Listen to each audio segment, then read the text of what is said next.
Bienvenue sur le podcast Les hypnologues éclairés. Je m'appelle Stéphanie Monroy, je suis hypnorelaxologue et formatrice en hypnose. Ce podcast s'adresse aux professionnels de l'hypnose. Tu pourras y écouter des enregistrements de réunions d'échange et des audios d'information. Tous les liens utiles se trouvent dans les descriptifs écrits qui accompagnent les différents épisodes. Je te souhaite une très bonne écoute. Je disais, Céline, tu vois, ce côté, on ne se sent pas compétent au départ pour accompagner. En fait, on est très, très nombreux à le vivre, à l'avoir vécu ou à le vivre encore. Et pour certains, c'est ce qui fait qu'ils ne se sont pas encore lancés parce que ils n'y arrivent pas, parce qu'ils se disent bah non, je ne peux pas le faire encore, je ne suis pas compétente pour le faire. Et à la fois, cette idée de il faut, enfin, avec ce il faut, et c'est vrai que c'est un conseil que l'on donne, hein, pratiquer, euh, parce que c'est ça qui va me rendre compétent. Ouais, mais pour pratiquer, il faut se sentir compétent. Donc, vous voyez? Alors, voilà, donc ça tourne en boucle dans cette espèce de cercle vicieux duquel on a beaucoup de mal à sortir. Et c'est vrai que le meilleur moyen, enfin, c'est la théorie de l'exposition Ogier, je crois qu'il s'appelle, le fondateur de la thérapie émotivo-rationnelle, qui dit que pour changer des choses, il faut vraiment s'exposer à un moment donné. Donc c'est vrai que c'est casser le cercle vicieux en commençant à donner des séances. Mais le truc, c'est que pour pouvoir réussir à faire ça, bah, il y a quelque chose à débloquer, à dépasser, parce que bah, parfois on n'y arrive pas. Et donc là, bah, ça va être à chacun de voir, peut-être en se faisant accompagner pour ça, hein, en coaching. Parfois, une séance va être suffisante, mais pour voir qu'est-ce qu'on se dit qui est vraiment un frein trop important qui nous empêche d'y aller. Comment est-ce que, parce que après les moyens, il y a des moyens communs, mais les moyens d'y arriver vont pas être tous les mêmes en fonction des personnes, de leur histoire, des problématiques qu'elles rencontrent. Donc, on va pas tous mettre en place la même chose.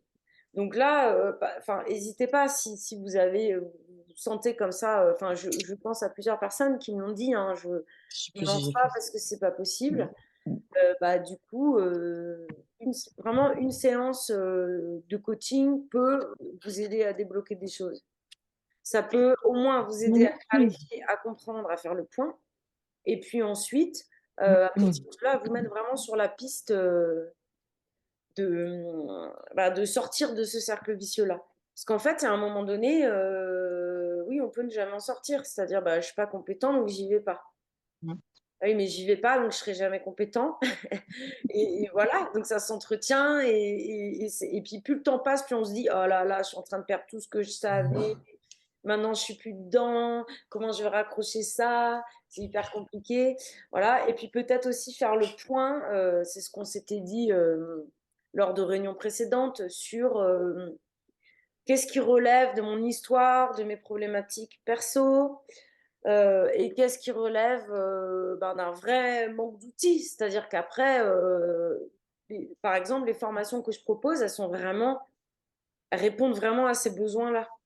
Dans les formations, on a des personnes qui ne sont pas encore installées. Ils sont tous certifiés, mais ils ne sont pas encore installés. Il y a aussi des praticiens qui le sont et qui pratiquent pas mal déjà. Parce qu'eux, ils cherchent de nouvelles compétences ou travailler sur un aspect particulier de leur pratique. Voilà, ils ne recherchent pas tous la même chose, mais ils arrivent à chacun de ces types de personnes trouvent leur compte dans les formations. Mais voilà, ça peut permettre de faire le point entre tout ça, entre ces différents besoins, pour vraiment utiliser cet outil, parce que c'est à la base, c'est quand même un outil que vous avez choisi, qui vous intéresse, dont vous savez que c'est vraiment une aide. Enfin, voilà, c'est un levier hyper intéressant dans l'accompagnement. Donc, c'est un petit peu dommage de passer à côté, quoi. Voilà, après, chacun voit là où il en est. Donc, en tout cas, n'hésitez pas. On peut. Voilà, n'hésitez pas à m'envoyer. Parce que des personnes m'ont dit, moi, je ne veux pas participer sur le groupe et tout. Je trouve ça, enfin voilà, je suis pas à l'aise, je trouve pas ça très intéressant, très agréable. Je sais pas. Il n'y a pas de souci, vous pouvez, je mets mon mail partout, vous pouvez m'envoyer un mail. en disant: «Bah, voilà, moi j'ai tel sujet, qui me pose souci, telle question que je me pose, est-ce que, peut-être une réunion pourrait être organisée là-dessus?» Je dis pas que je vais, le faire systématiquement, mais en tout cas, toutes vos idées, suggestions sont les bienvenues pour pouvoir proposer, des thèmes, qui vous intéressent et puis aussi réfléchir, là, on verra à l'automne, qui va se construire, mais je réfléchis à d'autres types de réunions, d'autres fonctionnements, voilà. Place des entretiens, qu'est-ce que vous diriez là-dessus? Si on vous devait vous demander, en une phrase, de donner votre avis sur le sujet. Ben, moi, personnellement, je pense que l'entretien, il est indispensable, parce que ce soit sur, l'hypnose, l'hypnothérapie en général ou, pour ma part sur la thérapie psychoéducative, c'est indispensable pour faire un 1er point déjà pour savoir ce que la personne vient chercher, parce qu'on ne peut pas travailler auprès des personnes et accompagner des personnes sans savoir ce qu'elles attendent. Et être capable de leur dire si oui ou non, on va pouvoir les aider. Parce que peut-être qu'ils attendent quelque chose dont on n'a pas la compétence ou il faut réorienter, enfin, on ne sait jamais.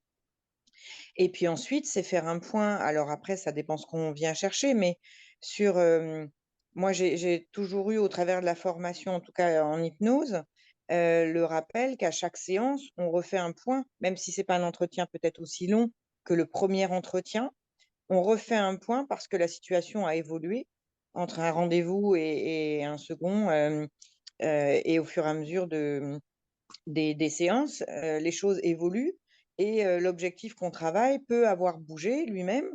Donc l'idée, c'est de réactualiser.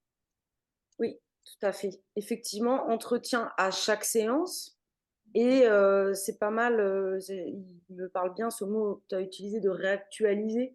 C'est-à-dire effectivement, on a posé un objectif, on s'est mis d'accord sur un objectif pour l'accompagnement, puis ensuite on peut le faire à chaque séance aussi, hein.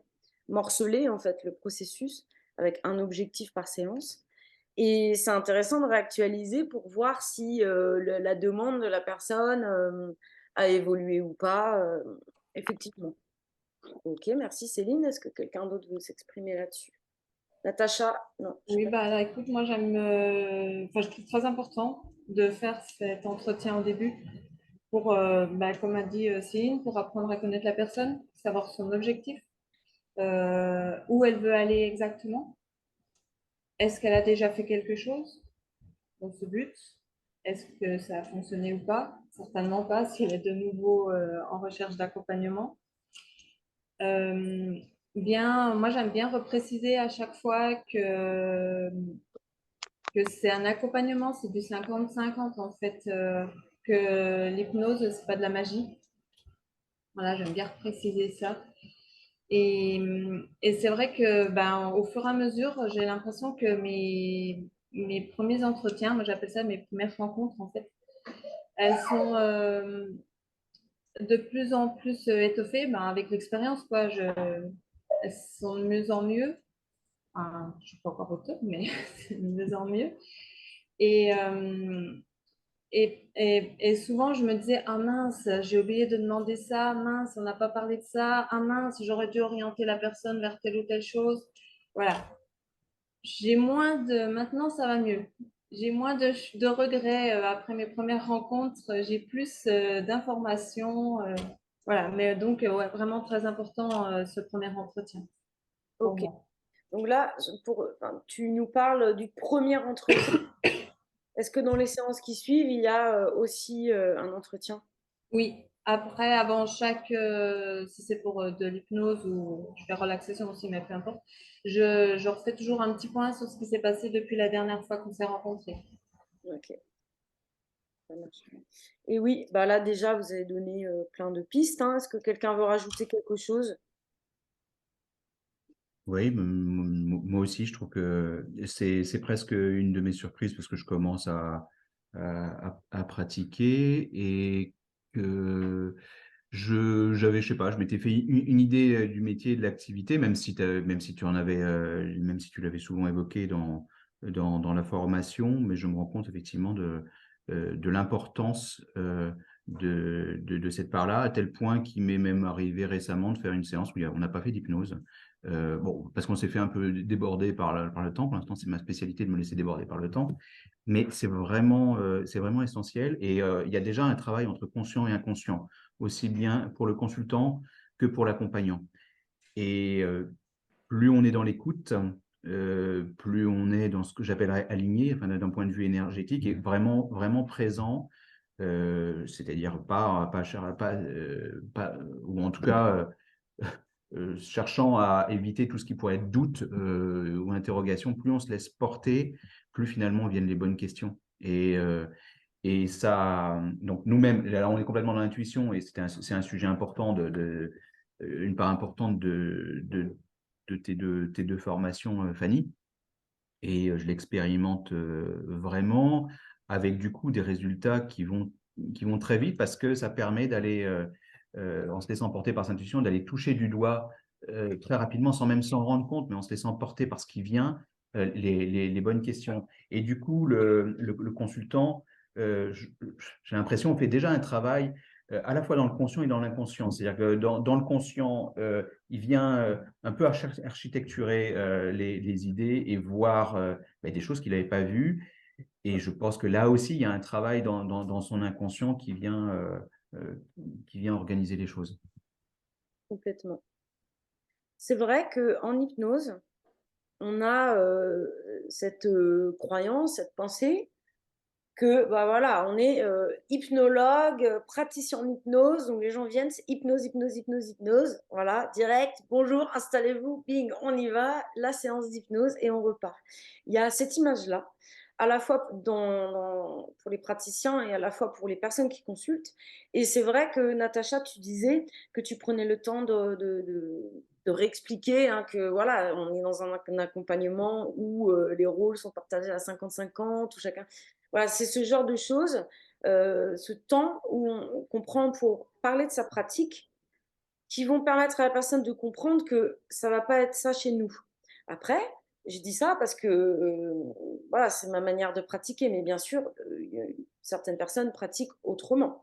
Voilà, c'est le choix que j'ai fait moi, d'utiliser, voilà, c'est ce que dit Jean-Pierre, il y a des séances, il y a pas le temps de faire d'exercices d'hypnose ou même on m'a déjà dit: ah ben non, mais pour aujourd'hui, ça va. Parce que là, déjà, tout ce qu'on s'est dit, c'est fou. Non, mais c'est une relaxation, hein, c'était pas une séance de travail que je vous propose là. Hein. Non, non, mais là, c'est bon. On a déjà dit ça. Donc, l'hypnose vient dans ma manière de travailler, en tout cas, comme en support, en fait, des entretiens. Vient en découle des entretiens. Et ça se raccroche aux entretiens de manière fluide. C'est pas, bon, bah, voilà, j'ai mon protocole, j'arrête de fumer en 4 séances, voilà. Paf, paf, je sais que séance 1, je vais faire ça, séance 2, tout est écrit. Enfin, vous voyez, en tout cas, moi, je travaille pas comme ça.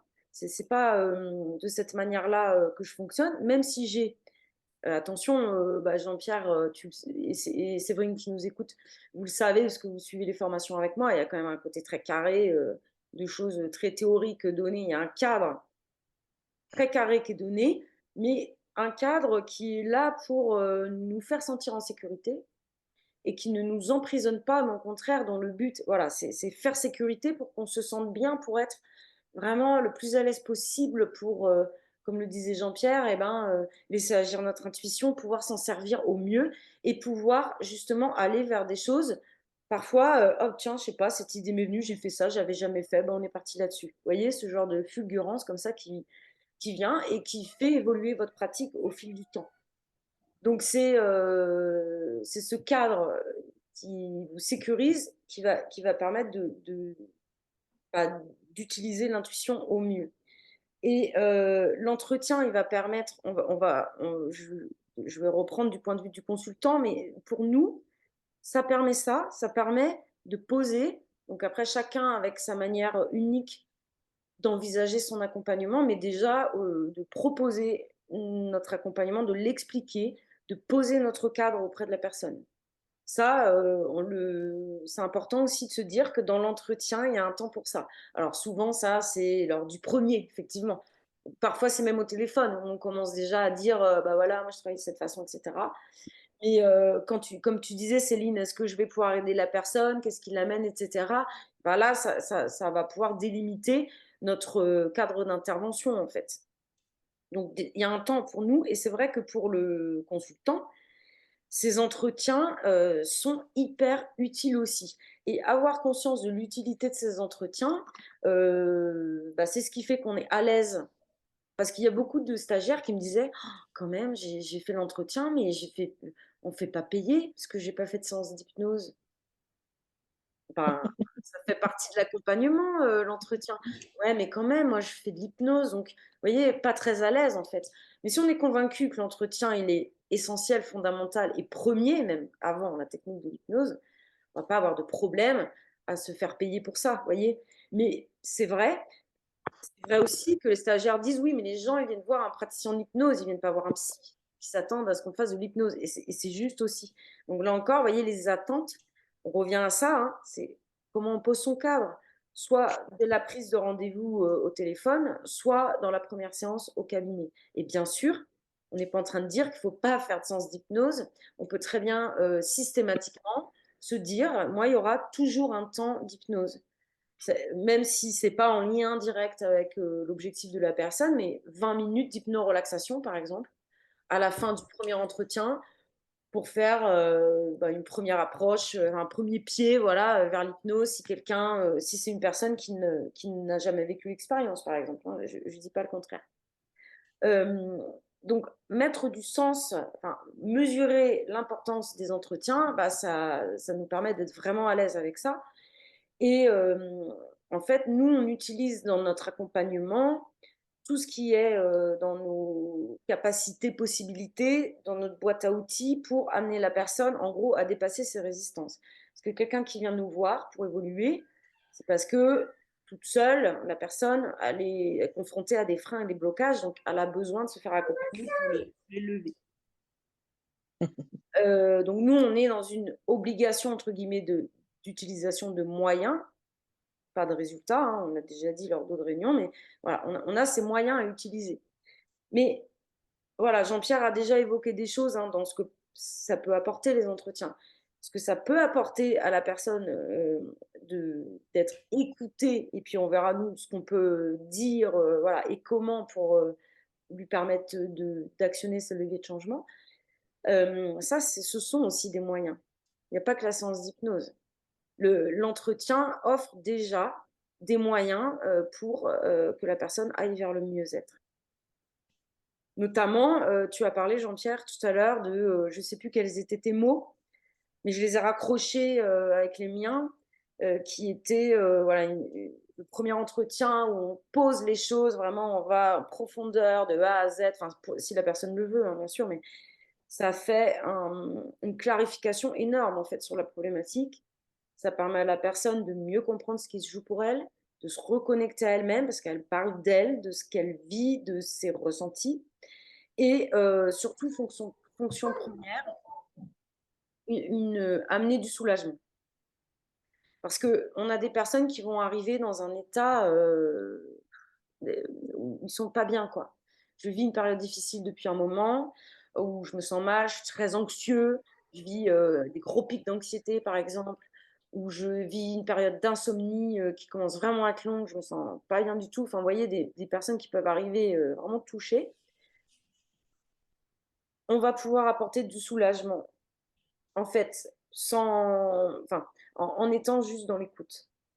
Le premier entretien, c'est vraiment le moment où on peut se taire le plus possible et laisser la personne vider, vider, vider, lâcher, lâcher, lâcher, aller aussi loin qu'elle le peut.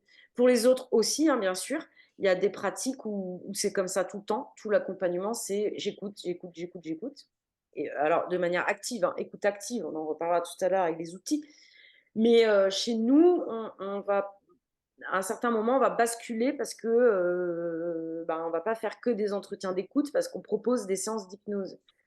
Et du coup, si on propose des séances d'hypnose, ça veut dire qu'on on va proposer des idées à la personne, des axes, on va lui soumettre, voilà, je vous propose d'aller vers ça, etc. Est-ce que c'est OK pour vous?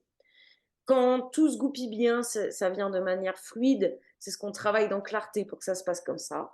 C'est-à-dire comment, de l'entretien au passage à la séance d'hypnose, c'est très fluide et ça découle et c'est voilà, ce que je vous disais tout à l'heure. Mais pour pouvoir faire ça, ça veut dire qu'il y a un moment, on est aussi force de proposition. Donc, on va aussi, à certains moments, dire des choses. Donc, c'est comme ça que j'envisage les entretiens, en tout cas, moi, et c'est ce qu'on voit dans Clarté, c'est que donner une place importante à l'écoute, c'est fondamental. Ça a cette fonction de soulagement, de clarification, de compréhension, amener la personne à se connaître. Et c'est ce qui vont faire que les gens vont dire personne à l'écoute. Voilà, c'est hyper important pour l'accompagnement. C'est ce qui amène le climat favorable au changement. Je ne sais pas, Jean-Pierre, si ça, et Séverine, si ça, voilà, ce qu'on a vu dans les cours, hein, la posture de l'écoute active de Carl Rogers, ce qu'on a vu, la condition positive inconditionnelle, l'empathie, tu sais, la congruence, voilà, les 3 postures de Rogers. Donc, nous, ce qu'on préconise, c'est d'être dans cette posture-là, dans toute l'éthique qui est la nôtre en tant qu'accompagnant, et puis d'utiliser les outils de l'écoute active, c'est-à-dire les silences, le questionnement, la reformulation. Moi, je vois, alors d'abord, dans mon peu de pratique que j'ai eu, j'ai vu quand même très rapidement, au bout de rendez-vous, des évolutions assez extraordinaires. Et j'ai même l'impression que la partie entretien a été essentielle. D'abord, bon, parce que j'ai accordé accordé du temps, mais de la même façon, ça se serait, même si j'avais accordé moins de temps, ça se serait vu, même avec des consultations plus courtes, dans la durée. Je vois un intérêt, le fait qu'on l'évoque me fait voir un intérêt aussi, c'est que ça soit pour nous ou pour le consultant, on ne sait pas, puisqu'on va travailler avec l'inconscient, comment l'inconscient est en train d'œuvrer. Je pense même qu'une séance d'hypnose, ça peut parfois être un peu frustrant peut-être pour nous, parce qu'on ne sait pas si ça a œuvré. Enfin, il y a une partie de point d'interrogation et il faut se faire assez humble en respect de ce qui se joue avec l'inconscient, avec tout ce qu'on veut. Et le consultant lui-même ne sait pas non plus exactement ce qui agit au niveau inconscient. Ça peut même, je crois, parfois être un peu frustrant parce que il va aller assez profond, parfois même peut aller à la limite de l'endormissement. Il peut ressortir de la séance sans savoir exactement ce qui s'est passé, ce qui a œuvré. Parfois même, j'ai l'impression qu'il peut y avoir un questionnement sur des blocages parce que on a essayé de l'emmener dans une expérience avec l'inconscient et il n'a pas ressenti ou il n'a pas réussi à voir ou faire ce qui était proposé. Ça ne veut pas dire pour autant que c'est pas juste. Mais comme ça nourrit un peu des frustrations, le fait d'avoir bien équilibré entre entretien et hypnose, il va y trouver, voilà, il y a à apprendre à la fois dans l'entretien et à la fois dans l'hypnose. Dans l'hypnose, c'est pas toujours visible et ce qu'il n'aura peut-être pas réussi, ce qui risque de nourrir l'impression en lui que ça n'a pas œuvré, mais ça aura peut-être été compensé par l'écoute et par sa possibilité de poser les choses et les organiser pour y voir plus clair. Complètement, il y a un équilibre qui se crée, oui, tout à fait. Et bien sûr, si ce que tu décris se produit, qu'on a une frustration parce que la personne dit ah je n'ai pas réussi à lâcher entre guillemets, j'y suis pas allée ou là j'ai pas senti ceci ou cela, j'ai pas pu entendre ce qu'on me disait, etc. C'est intéressant de faire avec à ce moment-là. Alors en PNL par exemple, on utilise ce qu'ils appellent le cadre que faire comme si. C'est-à-dire, on demande, je sais pas, on se connecte à une part, on demande l'intention positive de cette part, la personne ne voit rien, n'entend rien, n'a pas de réponse en fait. Ben, on suggère qu'on peut faire comme si. Comme si, et si tu avais la réponse, ça serait quoi? Et même, on peut suggérer que du coup, enfin, c'est ce que j'ai lu, je sais plus où, parce que j'ai lu plusieurs sources, mais euh, si elle n'a pas la réponse, on peut lui suggérer que c'est que ça reste à un niveau inconscient et que ça agit de manière inconsciente. Donc ça, ce sont des choses dont on peut discuter pendant, parce que si la personne parle, on peut échanger au moment de la séance. S'il n'y a pas d'échange verbal, on peut en discuter un peu avec elle à la fin pour peut-être tout de suite quand même recadrer par rapport à cette frustration. Ta proposition là, de faire comme si, c'est pendant la séance d'hypnose ou pendant l'entretien? Pendant la séance.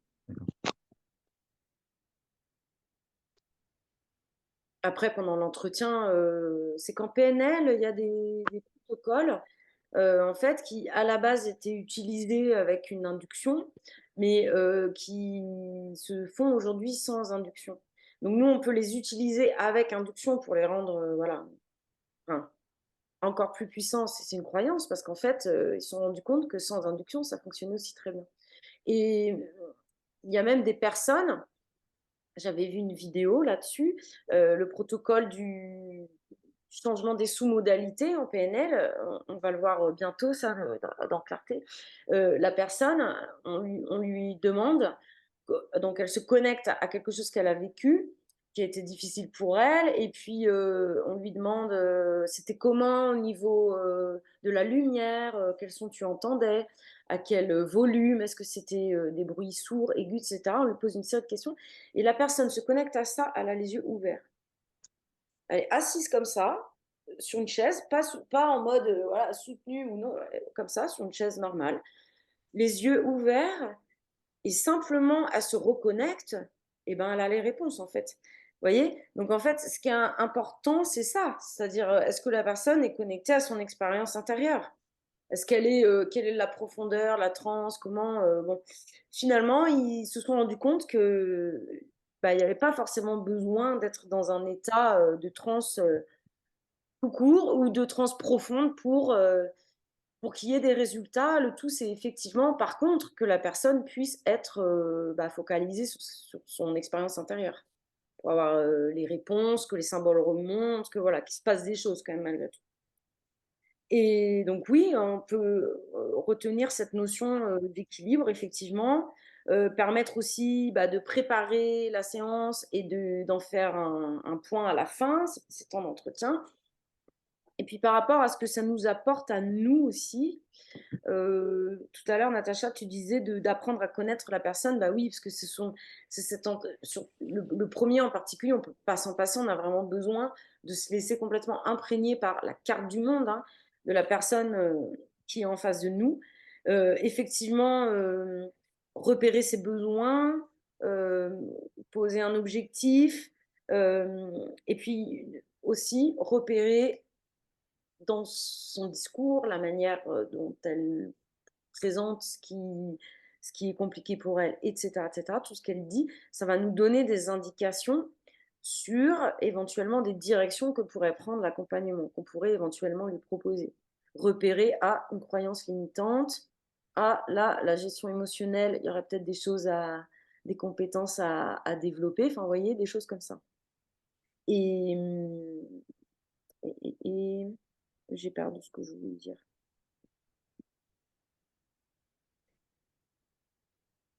Oui, bon voilà, si c'était important, ça me reviendra. Donc nous, ça nous donne aussi plein d'informations. Oui, voilà. Et aussi peut-être repérer des mots parfois clés sur des symboles qui peuvent être utilisés en séance après. Donc ça peut vraiment nous être utile. Et ensuite, à l'issue de ce premier entretien où nous, on récupère des pistes en fait hein, pour savoir comment on peut accompagner la personne, ce qu'on se propose de faire pour elle. Parce que ça aussi, c'est une problématique rencontrée pour beaucoup, en particulier au début évidemment, c'est qu'on se dit: «Mais qu'est-ce que je vais faire? Qu'est-ce que je vais lui proposer? Comment, vers quoi on part là? Je ne sais pas du tout vers où aller pour accompagner cette personne». Donc l'idée, c'est qu'on développe, pareil, en phase sécurité avec ce cadre-là pour, avoir un cadre, pour démarrer en fait, avoir des idées, quoi qu'il arrive, on aura des idées en suivant notre cadre.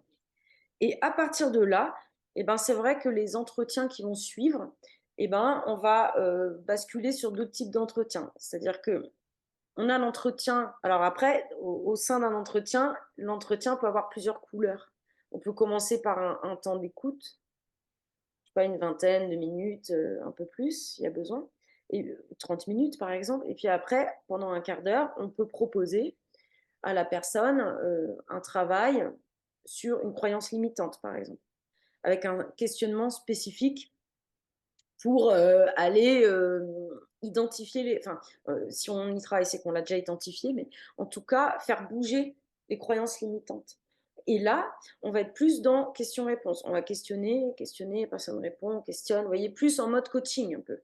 Ça va ressembler à ça.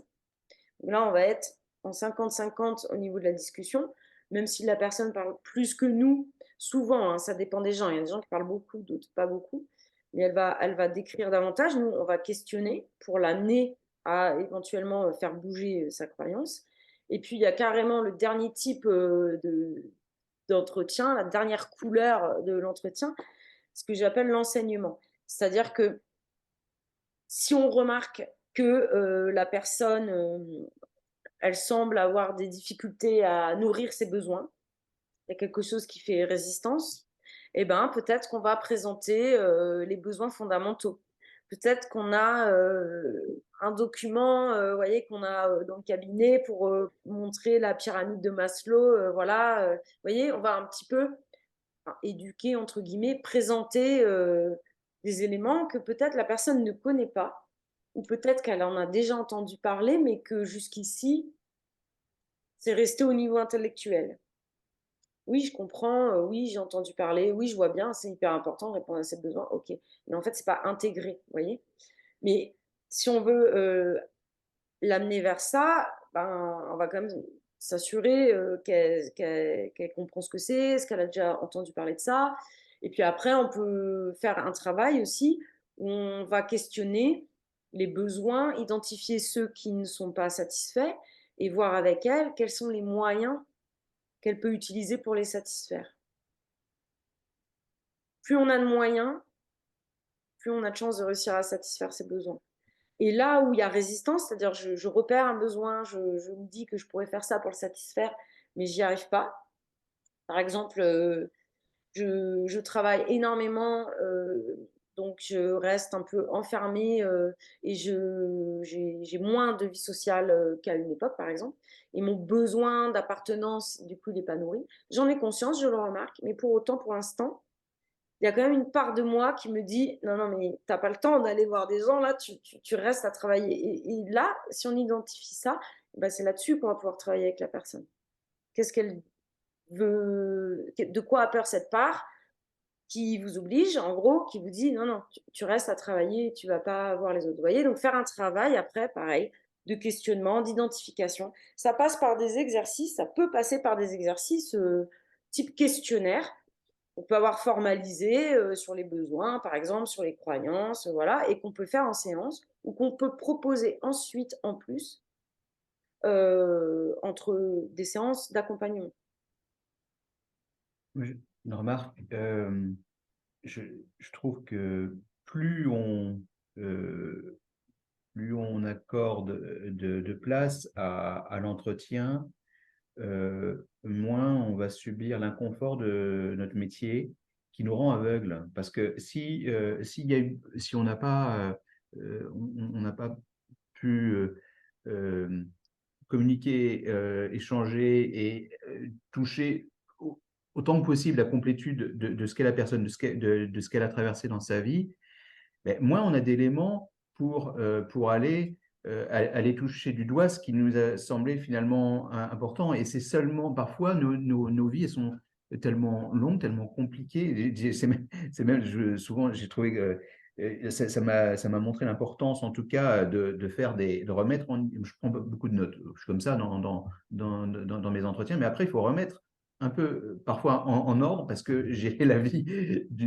du consultant, mais qu'il a abordé en faisant plein d'allers-retours, et des fois, une situation familiale qui peut être un peu compliquée, des expériences de vie compliquées, mais qui s'enchevêtrent. Donc, plus on comprend qui est la personne, ce qu'elle a traversé, et donc, du coup, mieux on s'en souvient, mieux elle va pouvoir être en confiance avec nous, parce qu'à la fois suivante, elle voit bien qu'on se souvient de qui elle est, de qui sont ses proches, toutes les interactions. Donc, ça vient nourrir la confiance. Et à l'inverse, si on accordait très peu de temps au fil des séances à l'entretien, même malgré l'anamnèse, mais l'anamnèse, elle ne suffit pas toujours à avoir tout abordé, mais plus on va se jeter un peu dans le noir avec, si en plus on est peu dans l'improvisation sur laquelle tu nous fais travailler, plus on risque d'avoir des trucs qui tombent à plat parce qu'on a un script qui ne correspond pas bien à la situation. On va faire des métaphores peut-être, si on utilise des métaphores, ou en tout cas des actions qui tombent là aussi un peu à plat. Donc, ça vient nous nourrir. Sinon, le risque, c'est d'aller un peu au feeling, mais là, c'est l'intuition qui est peut-être pas de l'intuition parce qu'elle est guidée par nos préjugés. On l'a vu récemment, moi, dans un exercice qu'on a fait ensemble où j'étais pas assez dans l'écoute et du coup, je suis allé un peu sur mes idées préconçues et j'ai pas été assez à l'écoute de ce qui m'était dit. Et je l'ai expérimenté aussi mais ça aurait pu être de l'ordre du préjugé, et c'était une forme de préjugé avec un consultant avec qui il a fallu faire un travail un peu express. Je le connaissais très bien, et j'avais une idée préconçue sur une origine possible de son problème, qui était quelque chose de traumatisant en plus, et il ne m'en parlait pas, et c'est moi qui, à cause de mon préjugé ou de ma connaissance de son histoire, l'ai emmené sur ce sujet-là. Et je me suis rendu compte que c'était une erreur parce que ça a eu un effet traumatisant et ça n'avait probablement pas de rapport avec la difficulté qu'il rencontrait dans une circonstance bien particulière.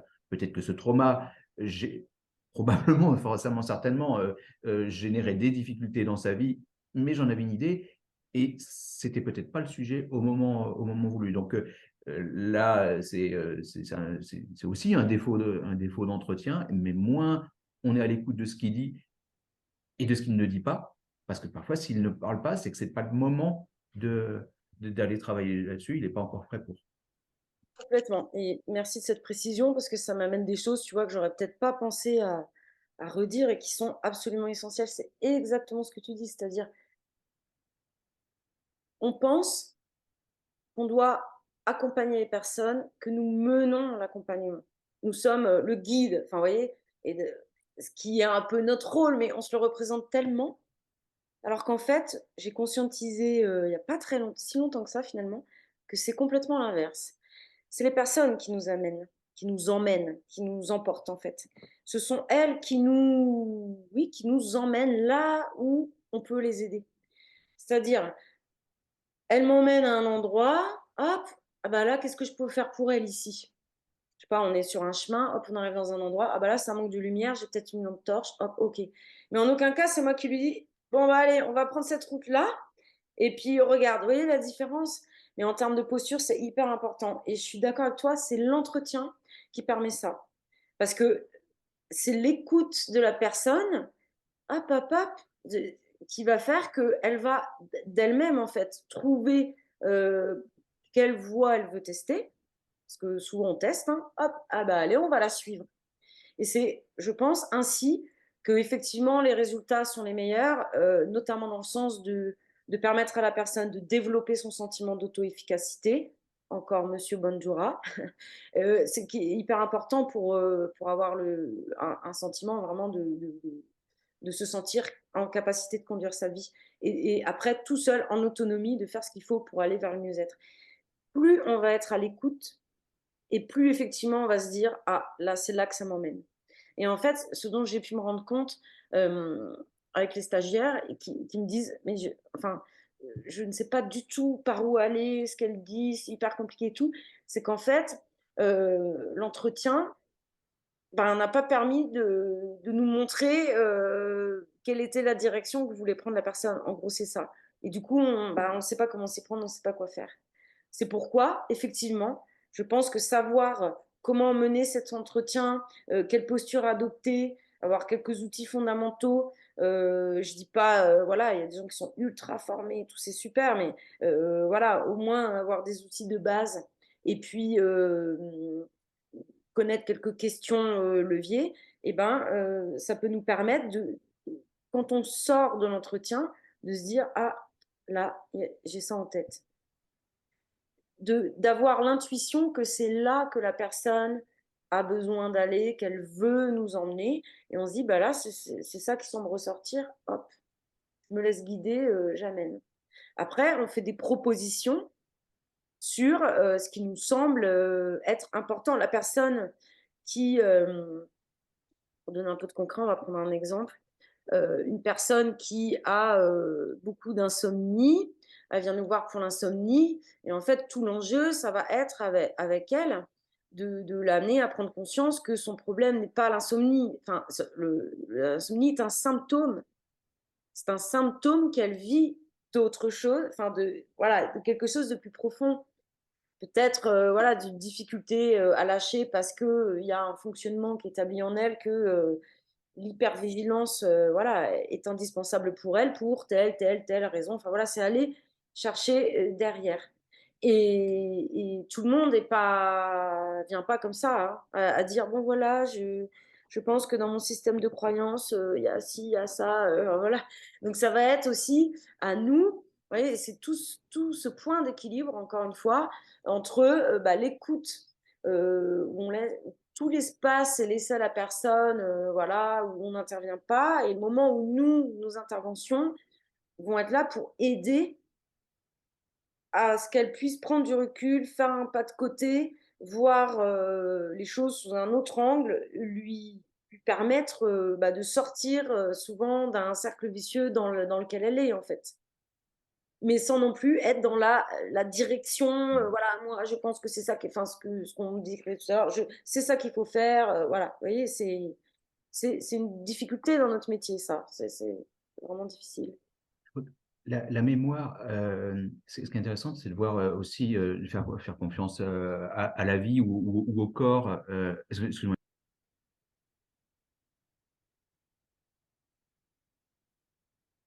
Excusez-moi. Nos vies sont souvent pleines de traumas, enfin, ou des successions de traumas. Et à partir du moment où on se lance dans un travail d'accompagnement, on ne peut pas les résoudre tous en même temps. Les choses vont se faire les unes après les autres, soit dans un accompagnement qui dure, soit dans des périodes d'accompagnement ou d'évolution successives. Peut-être qu'un accompagnement suffira à ensuite, au sujet, tout seul, de poursuivre un cheminement. Et ce qu'on peut observer, c'est enfin, faire confiance au corps et à la mémoire, et notamment les mémoires traumatiques. Et donc, ce qui va sortir à un moment donné, la mémoire d'un trauma, quelque chose de violent qui peut être très ancien, on peut remarquer que ça ressurgit à un moment clé de la vie, ça peut être 30 ans, 40 ans plus tard, et on en parle souvent en ce moment à l'occasion des histoires, la MeToo. On peut observer comment fonctionne la mémoire. Justement, c'est parce qu'il y a une intelligence du corps qui fait que pendant X années, l'histoire était complètement oubliée. Bon, parce qu'elle était oubliée, il y avait certainement des souffrances qui occasionnaient des choses, mais si la mémoire n'est pas revenue de ce qui s'était passé à un moment donné, c'est certainement que la personne n'était pas encore prête pour faire le travail sur elle-même. Et puis, il faut se faire petit devant la vie, quoi. Et puis, à un moment, la personne, ça lui revient en mémoire. Mais si ça revient en mémoire, on peut se dire que c'est peut-être parce que maintenant, elle est prête pour faire le travail qu'il y a à faire par rapport à cette mémoire. Tout à fait. Une histoire de moment, c'est le moment, pas le moment. Il y a parfois aussi des choses, ce que je disais tout à l'heure, que la personne peut comprendre intellectuellement, mais pour autant, l'intégration ne se fait pas tout de suite. Et puis, c'est plus tard, à un autre moment, où hop, voilà, on peut avoir des prises de conscience, tout à fait. Donc, Donc, Oui, chez Julien, donc, du coup, c'est ces mots qui sont importants. Et ça, ils peuvent pas surgir de nulle part pendant la séance d'hypnose, souvent, à moins, et c'est là aussi qui est à la partie entretien, moi, j'ai envie de travailler, je ne la maîtrise pas encore, mais quand on voit certains hypnotiseurs, on va dire, écoute Kevin Finel, c'est formidable de voir à quel point il arrive à faire parler le sujet pendant la séance d'hypnose. Et ça, c'est peut-être même l'idéal, parce que là, tu es directement connecté à l'inconscient et il n'y a plus les filtres du conscient qu'on a quand même pendant la partie entretien. Donc, plus on arrive à échanger avec le sujet pendant la séance, plus ça vient aussi nourrir cet entretien. bien sûr, mais c'est ce que tu vas apprendre à faire. Alors, je ne suis pas Kevin Fidèle, ça c'est sûr, mais tu vas l'apprendre dans Clarté. Parce que les protocoles que je vous propose, ils sont tous avec un sujet qui parle. Alors, ils peuvent être faits avec un sujet qui ne parle pas, mais ils peuvent tous être faits avec un sujet qui parle. Tu écouteras la séance que je vous ai envoyée, l'enregistrement. Séverine nous a aimablement autorisé à ce qu'on la partage. Et Séverine, elle parle pendant la séance. Et effectivement, c'est un côté juste extraordinaire de pouvoir du coup accompagner la personne dans ce qu'elle vit. Et que ce soit dans l'entretien qui est conscient ou dans la séance où l'inconscient prend le dessus, bah finalement, comme tu dis, ce sont les mots de la personne qui nous guident, c'est-à-dire que ce qu'elle dit nous guide. Et en fait, il y a quelque chose de fondamental, dont c'est quelque chose que certains ont peut-être déjà entendu parce que je l'ai déjà raconté. C'est qu'en fait, moi, je suis une jeune praticienne finalement parce que j'ai eu ma certification, en attestation, parce que c'est pas vraiment une certification, enfin bref, fin 2015, on va dire. Et puis, j'étais à l'époque enseignante dans l'éducation nationale, donc pas le droit de pratiquer à côté. Donc autant vous dire que j'ai pas développé mon activité, ni fait de pub, etc. Et donc voilà, je ne suis pas ancienne dans le métier. Mais en fait, ce qui se passe, c'est que par contre, pendant 23 ans, j'ai été donc enseignante d'éducation nationale dans un collège. Et je me rappelle que ça a au moins duré 10 ans, je pense, la galère du début.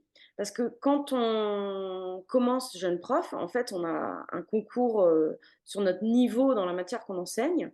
Moi, c'était l'espagnol. Mais par contre, on n'a pas d'explication sur comment on fait cours, en gros. C'est quoi conduire une classe, mener une classe, enfin, on a très très peu de cours là-dessus. L'UFM, c'était vraiment pas terrible ce qu'ils nous ont apporté.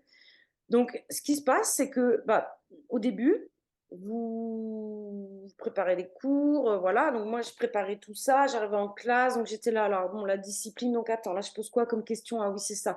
Qu'est-ce que j'ai à faire? Là, je fais ça. Et donc, en fait, pendant des années, l'attention, je l'ai tournée vers moi pour savoir ce que j'avais à faire en cours. Donc, l'attention, ma focalisation était tournée sur moi-même, sur mes gestes professionnels, sur ce que je devais faire. Et petit à petit, au fil du temps, des années qui sont passées, mon attention, elle s'est complètement détachée de moi pour entièrement aller vers les élèves. Je ne voyais plus que les élèves, je n'entendais plus que les élèves. J'étais, toi là-bas, lui là, qu'est-ce qui se passe, paf, paf, tac. Parce que tout le reste était tellement intégré que j'étais dans l'écoute de ce qui se passait dans la classe. Et donc là, ah non, mais là, on fait cet exercice, il y en a besoin, là, tout de suite, là, ça va pas. Et j'ai commencé à improviser des choses qui n'étaient pas prévues dans la progression, à rajouter des exercices, à inventer des exercices, à avoir une idée de je sais pas quoi. D'un coup, un élève propose quelque chose, super bonne idée, paf, on le fait. Et en fait, j'ai vu comme l'attention que je pouvais euh, offrir à ce qui se passait autour, bah, c'est ça qui a fait que d'un coup, je suis devenue, je pense, une enseignante qui s'adaptait complètement aux besoins de ses élèves. Et en séance, c'est pareil. C'est-à-dire que quand on est focalisé sur ce qu'on a à dire, sur ce qu'on a à faire, est-ce que je fais bien, là, quelle question, attends, c'est quoi, comment je reformule, ah oui, là, comment on pourrait faire, attends, je prends. Eh ben, on n'est pas dans l'attention totale à la personne qui est en face de nous. À partir du moment où on arrive à se laisser, et j'ai du mal à décrire ça, parce que c'est un ressenti, on est à un moment, c'est cette même sensation que j'ai avec mes élèves. C'est comme si nous, on n'est pas qu'on n'existait plus, je ne sais pas comment le dire. C'est comme si on était complètement dans le monde de l'autre à un moment. C'est vraiment l'autre nous ouvre la porte de son monde et nous dit Voilà, mon monde. Et nous, on est là, on regarde, souvent avec émerveillement, parce que c'est un peu magique de, voilà, de voir comment on fonctionne, écouter, voilà, et toute l'attention tout autour. Et c'est là, c'est dans cette attention-là qu'on peut avoir des idées qui nous viennent, que c'est là-dedans que vient l'intuition. D'où l'importance d'avoir le plus vite possible de la sécurité pour se détacher de ce qu'on fait. C'est-à-dire, voilà, savoir, on en parlait, l'essence parachute, avoir des choses, voilà, au cas où je suis en panique, voilà, j'ai une séance basique d'hypno-relaxation que je peux proposer. Comment j'organise mon premier entretien? Il y a plusieurs phases dans mon entretien. Premier, deuxième, paf, paf. Qu'est-ce que je dois dire absolument? Qu'est-ce qui est important? Le pré-talk, bah voilà, mon pré-talk, il est composé de quoi? Je dis quoi? Paf, paf, paf. Enfin, vous voyez, des choses claires qui, l'idée n'est pas que ça nous enferme. Au contraire, c'est notre cadre, il nous donne plus de liberté et d'efficacité. Ça ne veut pas dire qu'on oublie, que par moment on se dira pas. Enfin, moi, c'est souvent ce qui se passe aujourd'hui. J'ai le cadre en tête et puis d'un coup, je dis non, pas ça. Ah, aujourd'hui, ça sera pas comme ça. Ah, bah là, j'y vais, je fais ça. Ah non, bah là, je le sens pas. Non. Vous voyez, c'est toujours, je vais m'inscrire en continuité ou pas par rapport au cadre qui est posé. Mais en tout cas, j'ai des repères. J'ai une grille de référence. Je suis pas là comme ça, à pas savoir ce qui va se passer. Effectivement, c'est un peu compliqué de pratiquer sereinement comme ça et d'être à l'écoute de ce que va poser la personne. Et c'est cette écoute, cette qualité d'écoute. Alors évidemment, on va le relier à ce qu'on peut faire comme travail en parallèle, ce qu'on peut proposer. Bien sûr, il faut avoir quelque chose en tête, enfin quelque chose à disposition à proposer à la personne. Mais c'est cette écoute qui va permettre cette articulation et que du coup, la personne elle va pouvoir dire que vous êtes à l'écoute, vous adaptez aux besoins, qu'elle a vraiment le sentiment que c'est ce dont elle avait besoin là, à ce moment-là, et que c'était exactement ce qu'il fallait. Vous voyez, ça part de cette écoute en fait. Et si vous êtes paumé, eh ben, encore plus d'écoute. Enfin, voilà. Voilà, pour réimprégner du monde, de la personne, de sa représentation. Voilà, si je ne sais pas trop par où partir, souvent les stagiaires en suivi de pratique, ils me disent, alors ils me décrivent un profil et la personne, elle a une liste longue comme ça de problématiques, enfin, vous voyez, de trucs qui ne vont pas, entre guillemets. On a dit, ben, quel est son objectif, enfin son motif de consultation là aujourd'hui. Là, elle a besoin de quoi? Elle te consulte pour quoi? Ben, un peu tout ça. Bah ouais, mais Jean-Pierre l'a dit, on ne peut pas tout traiter d'un coup, tout. Donc, bah, va falloir prendre un point de départ. Et c'est aussi en discutant avec elle et en lui demandant, bah voilà, on va poser un objectif ensemble. Je vous écoute. Qu'est-ce que vous voulez qu'on travaille? Vous voyez, repréciser. Vous vous sentez un peu perdu. Repréciser l'objectif. Euh, réécouter la personne. Je suis complètement d'accord avec ce que tu dis. Et dans cet esprit-là, ça nous recentre à la fois sur l'autre et aussi en nous-mêmes. C'est-à-dire que ça va nous recalibrer entre nos manques de confiance et nos excès de confiance. Nos manques de confiance, on se dit, je sais pas, je suis pas prêt, je comprends pas, etc. Mais si on est là-dedans, on est en plein dans le mental. Et si on est dans le mental, on n'est pas présent à l'autre, donc on n'est pas dans l'écoute. Si à l'inverse, on a, comme je l'évoquais tout à l'heure, des excès de confiance, des idées préconçues, toujours, bah, c'est un manque d'écoute puisque j'ai mon idée et je suis pas présent à ce que l'autre est en train de me dire. Et puis c'est presque pour nous qui sommes ici en tout cas en majorité des jeunes accompagnants,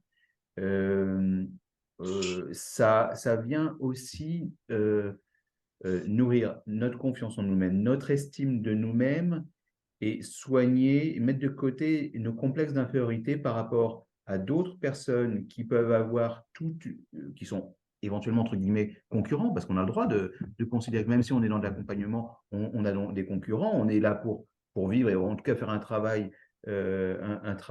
efficace. Et d'autres formules où des gens, il ne s'agit pas de dénigrer, mais ont beaucoup de bagages, beaucoup d'années d'études et d'expérience, mais ça aussi, c'est si ça vient en plus je dirais, d'une netteté, d'une vraie présence, c'est sûrement l'idéal.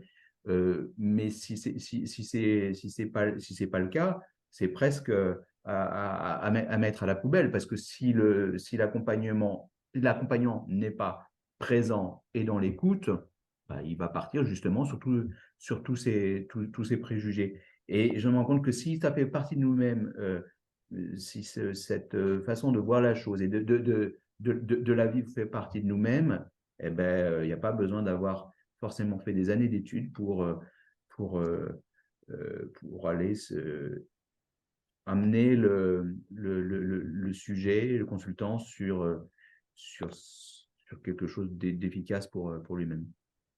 Pour ça, et je suis entièrement d'accord, le plus important dans notre métier, c'est la posture, c'est l'éthique. Et cette capacité à écouter vraiment, bah oui, ça veut dire qu'on se met dans une certaine posture. Et du coup, bah, c'est pour ça que Clarté commence là-dessus, en fait. Des éléments concernant la posture. Dans les syndicats concernant l'hypnose, bah, il y a une charte éthique, hein, parce que c'est la base du métier, effectivement. Et que c'est d'ailleurs, on dit que la relation qui se noue entre le consultant et l'accompagnant est à 98% responsable, on va dire, des avancées de la personne, de l'évolution de la personne, du fait qu'elle se sente mieux. 2% liés à la technique. J'avais entendu ça lors d'une conférence. Et pour vous dire, donc c'est-à-dire que parfois on fait passer, et souvent en hypnose d'ailleurs, il y a énormément de travail sur la technique, de choses impressionnantes. Tout le monde est là, waouh, c'est formidable. Enfin, vous voyez, la technique, mais effectivement, le plus important, c'est la posture. Et les stagiaires disaient aussi, moi, j'ai peur de mal faire, on peut faire du mal à la personne. Vous savez, voilà, pas être enfin, voilà, par exemple, quelqu'un m'avait dit, moi, je ne ferai plus jamais d'hypnose parce que j'ai vu un hypnotiseur et je lui avais livré quelque chose pendant l'entretien et je ne voulais pas qu'on en parle. Et au moment de la séance, il en a parlé. Et elle a dit, bah, moi, j'ai plus confiance, quoi. Ça a brisé le lien de confiance parce qu'elle avait dit qu'elle ne voulait pas traiter ce sujet et il y allait quand même. Donc, vous voyez, ben, la posture, c'est ça, en fait. C'est vraiment être dans le respect des demandes du client. Bah, ça fait partie de notre métier aussi. Et le gars, ben, sa technique, elle était peut-être extraordinaire. Mais le résultat, c'est que cette personne, et puis maintenant, elle peut même plus voir personne en hypnose. Vous voyez le truc. Donc, s'il n'y a pas ça, le reste, on s'en fiche. C'est la base. C'est la base à avoir. Et tu peux me rappeler, qui est-ce qui dit que ce serait 2% de technique Eh bien, le écoute, métier? j'ai écouté ça. Alors, j'ai entendu ça dans une conférence, un replay de conférence qui parlait de la pratique rogerienne. C'était c'est des personnes qui faisaient un podcast, tu vois, qui parlaient de Carl Rogers. C'était il y a un moment, c'est au moment où j'avais fait ma formation en relation client qui était basée sur la pratique rogerienne, en fait. L'écoute et la relation client. Donc, il y avait l'écoute active et c'était une psy rogerienne qui nous a fait cette formation. Et donc, du coup, je serais incapable de te dire où j'ai écouté ça. Mais en fait, j'ai cherché Carl Rogers, j'avais envie d'en savoir plus. Et il commençait le, la présentation comme ça. Alors, d'où elle tenait, c'était une femme, d'où elle tenait ces informations, je ne sais pas. En tout cas, l'idée, c'est qu'effectivement, la relation est plus importante que la technique en elle-même. Et effectivement, on voit bien comment, de toute façon, s'il n'y a pas une relation de confiance qui s'établit, on aura beau faire ce qu'on veut, ça ne fonctionne pas, quoi. Mais, bien sûr. Donc voilà, on va conclure sur cette réunion. Bon, bah, voilà, notre conclusion, c'est qu'on est un peu tous convaincus là que c'est hyper important. Voilà, les entretiens sont vraiment essentiels dans notre accompagnement. Ils sont même premiers et que pas de séance d'hypnose sans temps d'entretien avant parce qu'on n'a pas d'indication pour pouvoir aller dans le sens de ce dont a besoin la personne sans ces indications précieuses. Les temps d'écoute sont très importants aussi pour notre consultant. Donc, si on lui en laisse largement, c'est vraiment très bon pour lui. Et puis voilà, hein, si vous avez suivi le replay, bah, vous avez eu un peu tout ce qu'on se disait. En tout cas, avoir une idée de comment on mène ces entretiens, avoir quand même une vision de ce qu'on propose, de comment on se propose de travailler, de sur quoi est basé notre travail. C'est quand même essentiel parce que c'est ce qui constitue notre cadre pour nous sécuriser, ce qui va nous permettre de vraiment nous oublier et d'être dans cette écoute et dans cette focalisation complète sur l'autre. Et aussi, quand même, de s'éviter beaucoup de stress et de temps perdu à vouloir aller chercher encore un énième protocole ou script sur ci, sur ça, parce que voilà, c'est pas des temps infinis à aller chercher des choses un peu partout, parce que voilà. Donc ça, c'est hyper important pour nous sentir aussi, nous, bien dans notre pratique, à l'aise, confiants, effectivement, et nous permettre de garder notre énergie pour ce qui est important, parce que ça demande de l'énergie, hein, cette focalisation. À la fois, ça nourrit, mais à la fois, quand on est vraiment dans le monde de l'autre pendant des séances qui peuvent durer longtemps, c'est énergivore aussi. Voilà, merci beaucoup pour votre participation. N'hésitez pas à m'envoyer un mail si vous avez des suggestions, des idées. Voilà. N'hésitez pas aussi, si vous avez envie, besoin d'un entretien téléphonique, si vous voulez en savoir plus sur les formations que je propose. Je rappelle que j'ai dit que le prix de Clarté, il est arrêté jusqu'à cet été, fin juillet, je crois j'ai dit. Après, je vais peut-être augmenter le prix. Donc voilà, c'est pas sûr, je vous le dis, il augmentera peut-être pas, mais il y a des chances que j'augmente quand même un peu le prix. Donc je préviens, parce que il y en a qui aient des mauvaises surprises. Voilà, parce qu'on va rajouter au moins un atelier pour sûr dans la version 2, parce qu'on en a rajouté dans notre version 1, je veux vraiment qu'il y ait des temps de pratique, des temps où on peut vraiment pratiquer ces entretiens, et aussi pour qu'on voit l'articulation entre cet entretien et les séances. Comment on va, là on a vu les axes, mais comment on y va, comment tout ça se met en marche, comment ça s'organise en fait. Voilà. On a commencé par parler des outils d'écoute, de reformulation, etc. Ok, mais là maintenant on va plus vers l'organisation complète de la séance. Comment on passe de l'un à l'autre, comment ça s'organise, voilà. Donc, et pour ça, il faut qu'on pratique entre nous.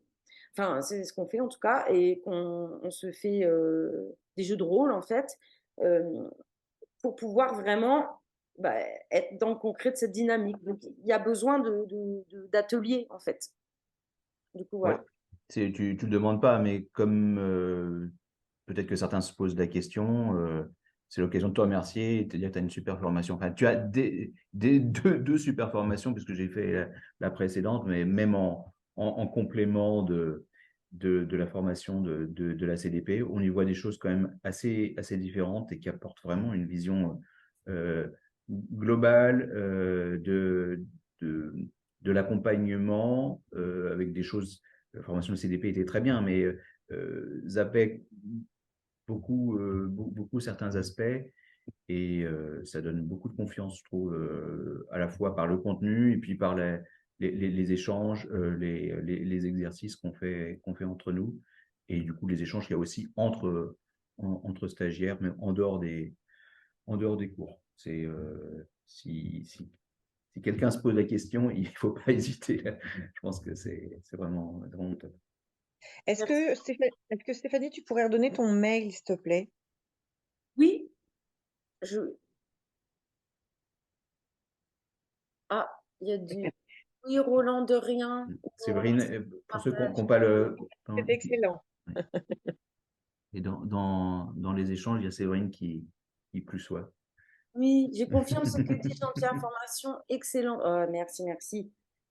Je mets mon mail dans le chat, vous l'avez à la une dans mes documents d'info. Ok, ça marche. Et je te le remets là.